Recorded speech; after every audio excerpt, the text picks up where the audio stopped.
You know, if I pause it now, nothing bad will happen, right? Right?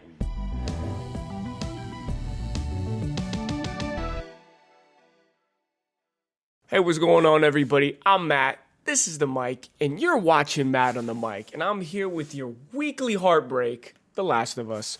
Today, we're going to be talking about episode 7. Right here, I've got HBO's Inside the Episode for episode 7. This is the little bit behind-the-scenes bit that they do after every airing, which I hope you guys are watching because, one, it's very informative, and two, it really explains a lot of the decisions behind certain deviations that they take from the game in ways in which I think has definitely made the show better and kind of even enhanced the story that we know and love. But first of all, let's just get into this. Let's watch this first. I'm going to react to it, and then we'll talk about episode 7. At the end of episode 6, Joel appears to be dying.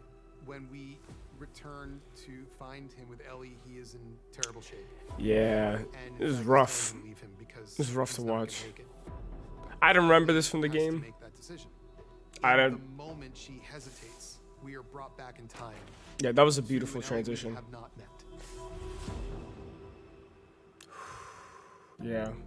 We get to see what is it like to be a kid in this world. It's really strange. Because it's almost normal. Just a kid in a military school that feels like she doesn't belong. She has no connection with anybody else except for this one girl that left her, and she thought was dead because she was gone for so long.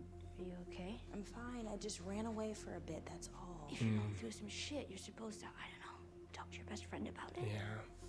Riley is Ellie's only friend, really, in the QZ zone. It's wild, she also like... has quite a big crush on her. Their bond and their relationship is very real and pure and fun. They have a really interesting dynamic, and I loved working with Storm. Oh, they were incredible. Riley is played by They were so friggin' good. We had to find somebody that was able to not only be on Bella's level in terms of talent, but also somebody that we think would have the upper hand on Ellie. And that's a tall order. That very tall. Open the door. Tell me when you're there. Go. Fine. This is Riley's one last chance to show her love and appreciation before she goes away. Yeah. I'm here, now what? This was so beautiful visually. I think it's the most stunning episode so far. The metaphor for this episode was, what is it like to skip school in the post-apocalypse? This is dope. And you get to see this is some Ferris Bueller's Day Off type shit. Imagine like, this was fun. In her room. She probably read about it in some old video game magazine they found. They've probably like seen the moves, and here they get to do it.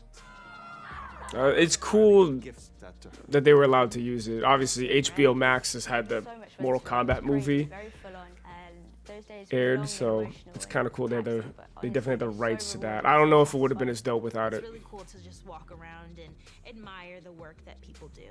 Oh my god, yeah. Of what the world looks like or what the mall looks like. 100%. The mall was, I think, one of the most amazing sets we had to get. The set design is insane. We had to do a Victoria's Secret store. What? Nothing. I was just trying to imagine you wearing that. Shut up. Oh my god. That scene was funny. Riley is kind of testing out the waters and seeing how Ellie feels, and she has a little crush on her, so it's kind of like a date, but not really. Yeah. No, Riley like set the tone for first dates. Like we got to go back to the drawing board. She said this is a cultural reset after this episode. The happiest moments are interrupted by the worst moments. Seriously. There's this That's an understatement. And we know, we hate you for it. That Riley feels the same way about her that she feels about Riley, and they kiss. Ellie gets to experience first love, first kiss, and then we snatch it away from her. Yeah, you're a piece of shit for that. You say that with a smug face. It's bullshit. Oh. They're attacked and they are both infected. And they believe quite certainly that they are both going to die or turn into a monster. Yeah. No!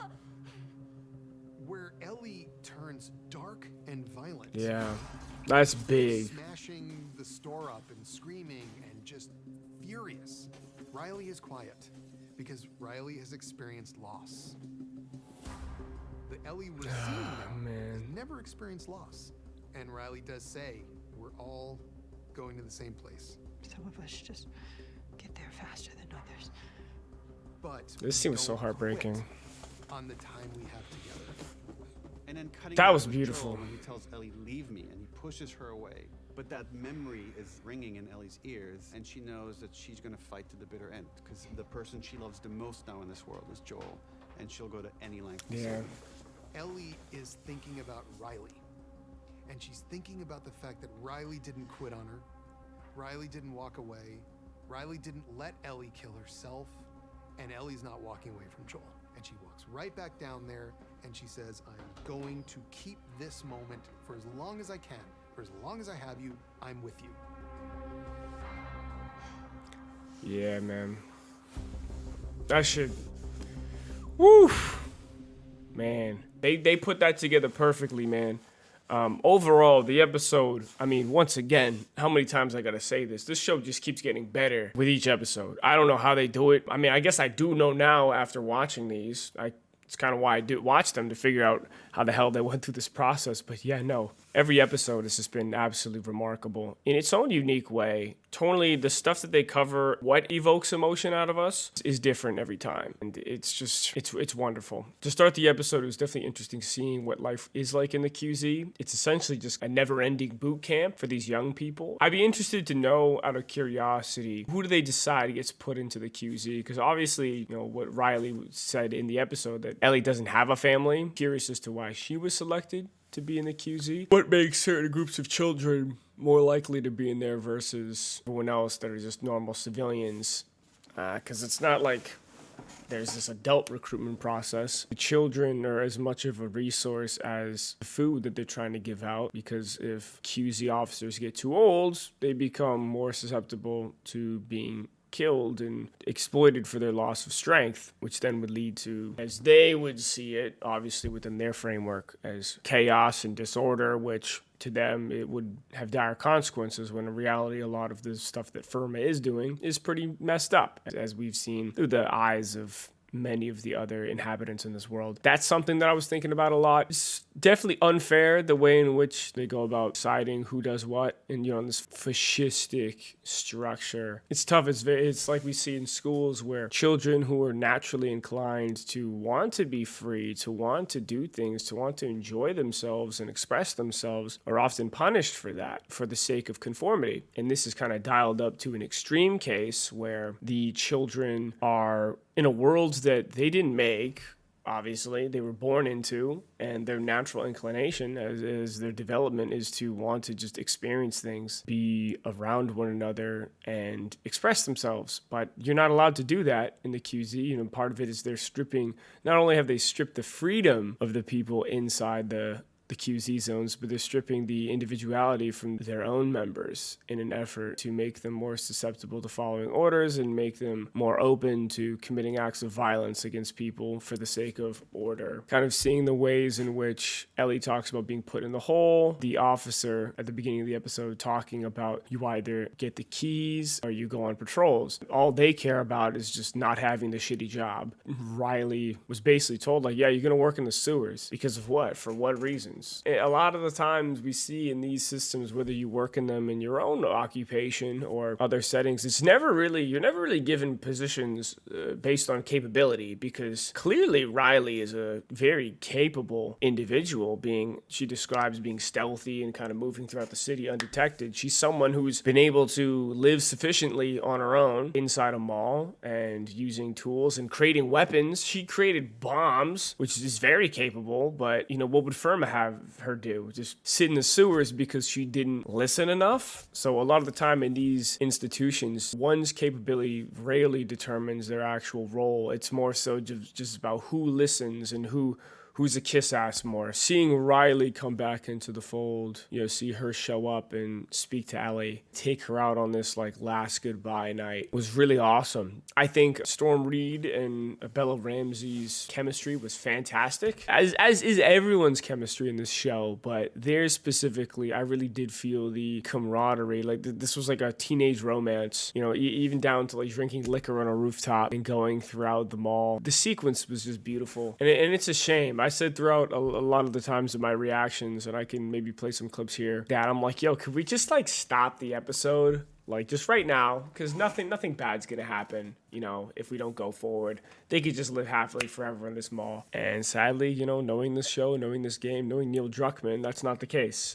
We don't get the feel good coming out of these, or at least not the way that we originally hoped to. This entire sequence, seeing them in the arcade, them just walking throughout the mall, the Halloween store, their little runway dance show, and these little moments where there's slowly they're trying to test the waters and see like the will they won't they moments were just so fun. And it's so sad that there are these tiny moments where you almost forget the horrifying world you're in. But as Neil says, for every good moment you are awarded, it is swiftly taken away from you. It was tough. It was tough to watch. I know a lot of people were in tears over this episode.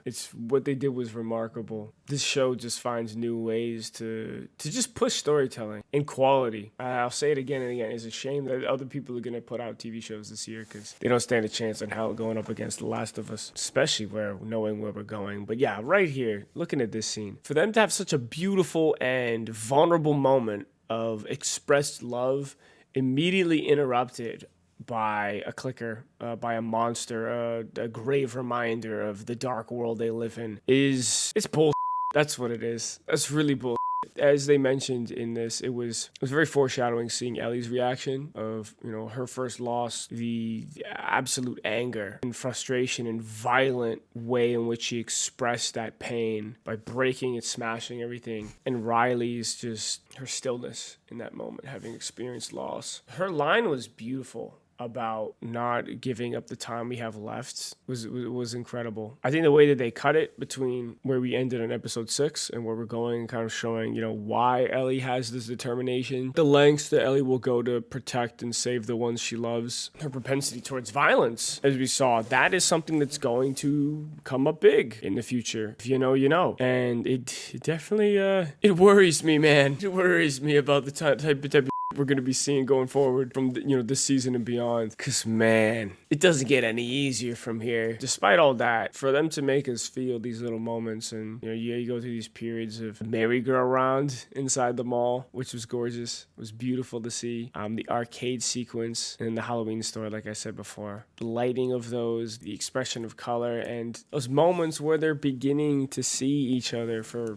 who they are, to kind of see their real selves and understand themselves in those moments. And once again, we have to remember that society kind of stagnated in 2003, and for these young characters to be expressing this kind of love to one another is something that's unique to that time period. Beautiful to have seen that blossom as quickly as it was taken away from us. It was still such a pleasure to watch. But man, knowing what happens, it's hard to watch this show with the foreshadowing. It's tough. I can't imagine what it's like for new viewers who are watching this to be like, okay, like, does anything good happen in the show? All these characters I'm getting attached to, they keep just disappearing. And fortunately, Bill and Frank, they, as sad as it was, they did have a happy ending. They had the happiest ending you could have, and it was far happier than what happened in the game, I'll tell you that much. Yeah, once again, just remarkable storytelling, and seeing her kind of stitch Joel back together at the end. It's hard to watch because I can imagine how much that hurt. When she holds on to something, Ellie holds on to it. We're in for a lot next episode. We're kind of getting toward the end here. We got, 2 more episodes left? I think we got 9 episodes. Next episode has David in it, which is going to be friggin' crazy. And Troy Baker's in it, the voice of Joel from the original game. That's going to be friggin' nuts. But yeah, man, we're coming to a close here. It's not going to get easier. It's going to get scarier, for sure. I'm excited to see where we go. Once again, these performances have just been remarkable. Thank you so much for watching. I'm Matt from the Circle Club. This is the Mike, also from the Circle Club. And thank you for tuning in. I make content every week. I know The Last of Us is coming to a close, but Mandalorian is coming up this Wednesday. Season 3 is about to start. The Pedro Pascal fan train continues, and it doesn't seem to have an end in sight. So thank you for watching once again. As always, just be you and take care of yourselves. Peace.